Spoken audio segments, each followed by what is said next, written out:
Hi, everybody. Let's see, October, I do Finding Unbiased Financial Advice as a full class. That's through our nonprofit. We do it for the city of Scottsdale. We do it all over the place. It's also free online for you as well. So please join us for that. But one of the things that I talk about is the different types of advisors that we have out there. So that's what I wanted to touch on today on the education piece, because if you are out there looking for an advisor, you really need to pay attention to what type of advisor you're sitting in front of. So let's take a look at that and kind of get a feel for what's going on out there. The one thing that I will tell everybody is no matter what type of advisor you're sitting in front of, they're going to get paid to give you advice. Okay. I want to make sure that that comes first. We understand that. If you are going to pay for advice, you want an advisor that actually is going to earn the advice, the fees that they're charging. They're giving you good advice. They're reducing your taxation. They're creating some more efficiencies with the investing strategies. And yes, they actually should be looking at ways to reduce fees in the portfolio, even though they're charging a fee. Okay.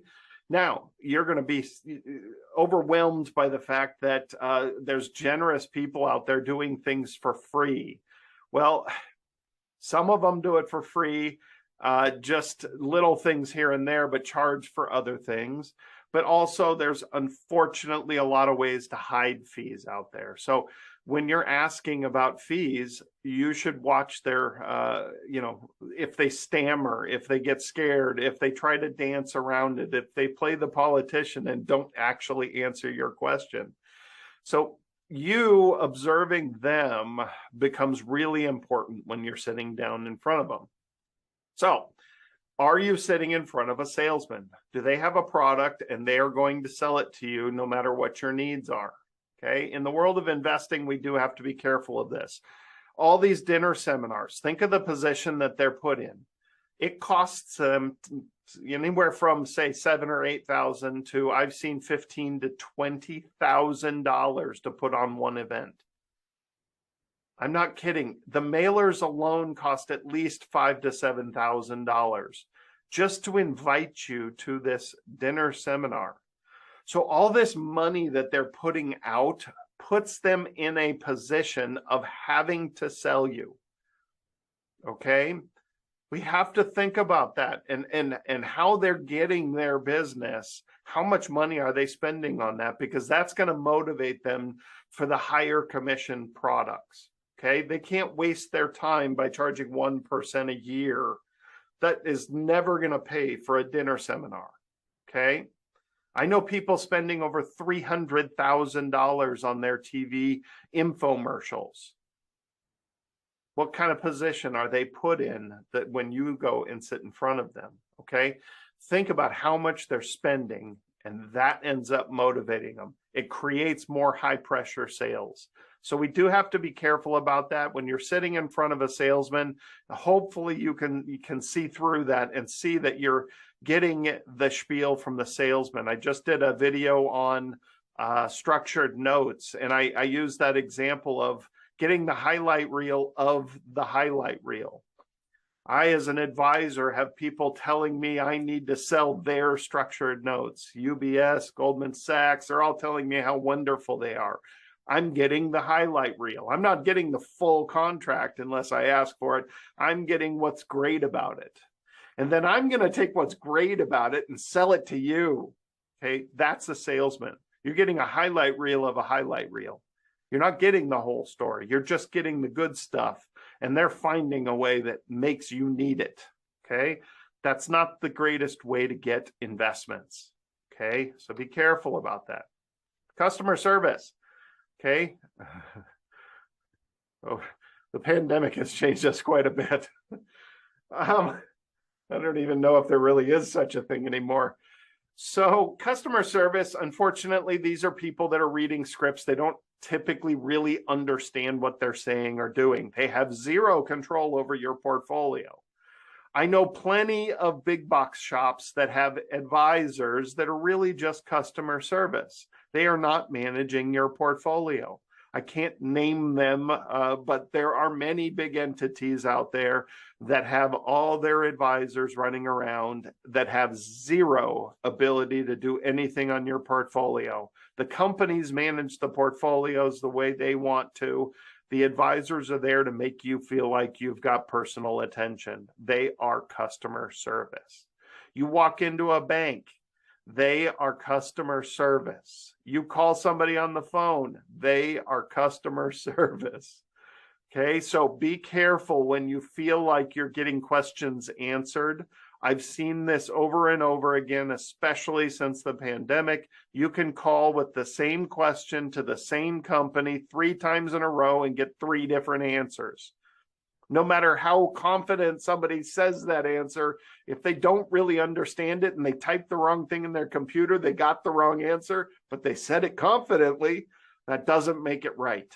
I've seen some really terrible things happen with bad advice because it wasn't advice. It was somebody that was reading from their computer what they thought was the answer to your problem. Okay, so be very careful about customer service. The investor. Okay, the investor is somebody who has their blinders on. They might be really good at investing money and growing money. Okay, but they don't know the difference or care about the difference if it's IRA money, or if you're 72 and you have required minimum distributions, or if you are 22 and just want to grow the money, or if you're 87 and you want to transfer the wealth, or they don't know the difference between any of that. They have their blinders on, investing and trying to grow it. And for some people, there's nothing wrong with that. Okay. Warren Buffett would love to bet this person that the S&P 500 will beat their portfolio. And the last time he did it to a big hedge fund, Warren Buffett won. Okay. So remember, you're paying fees for something. If you can just go throw that money in the S&P 500 instead of paying him, maybe that would be a better way to do it. Okay. If you're paying fees, you need to get something to benefit from that. Okay. So then there's the financial planner. Okay. Understand that all of these people may call themselves financial planners. Okay. But the idea of a financial planner is that they're looking at estate planning. They're looking at tax planning. Yes, that's right. They should be able to talk to you about taxes. They should be able to talk about Roth conversions. They should talk about income planning and creating the income that you need to enjoy your retirement in the most efficient way.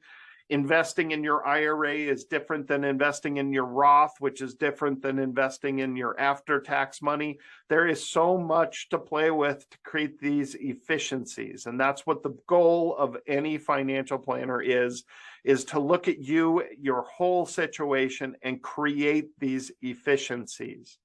They absolutely should earn their keep.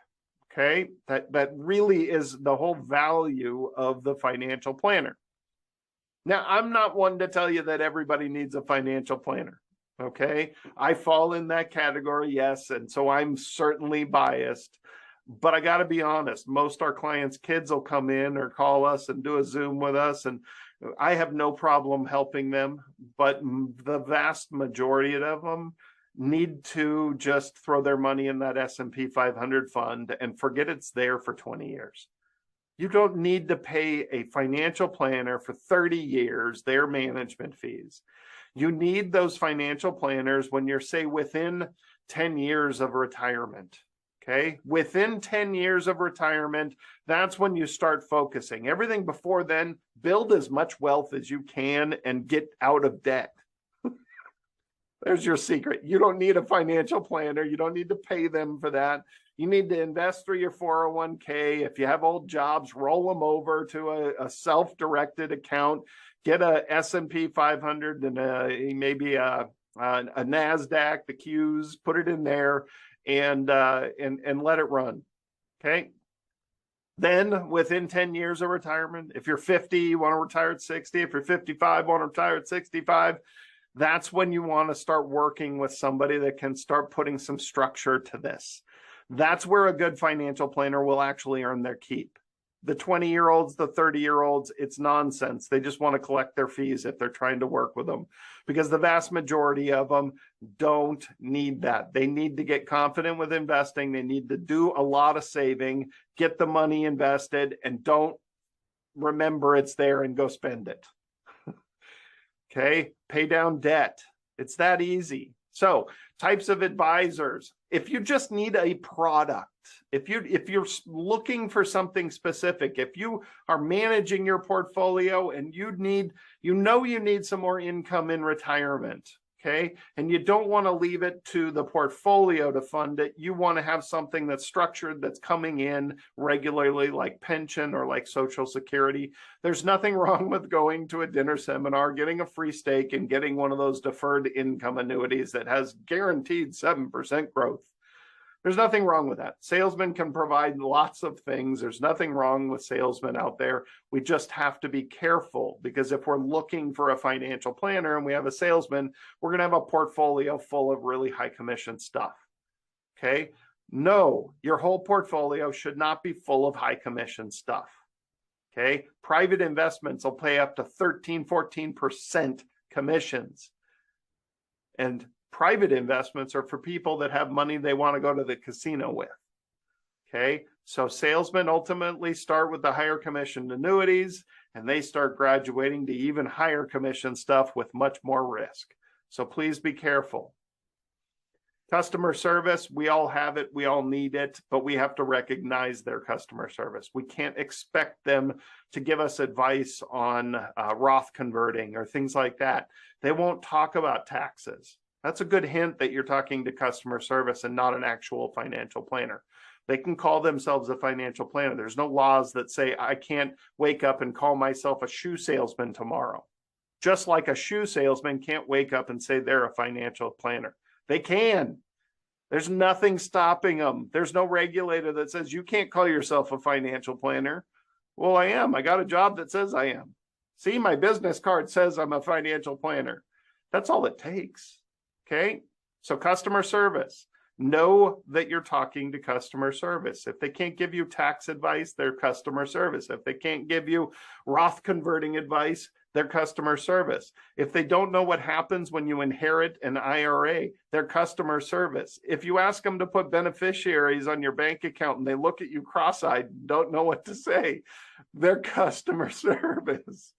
If you call them 3 times in a row with the same question and you get a different answer, they're customer service, right? I think we get the idea of customer service.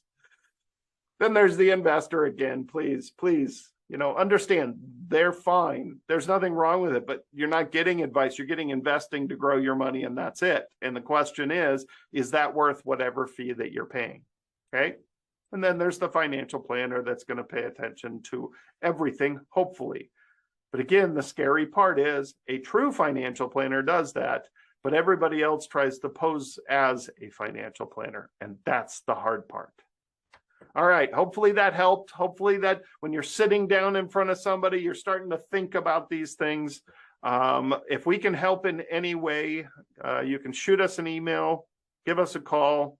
But definitely, please subscribe below if you haven't. Subscribing is what makes this little YouTube engine work.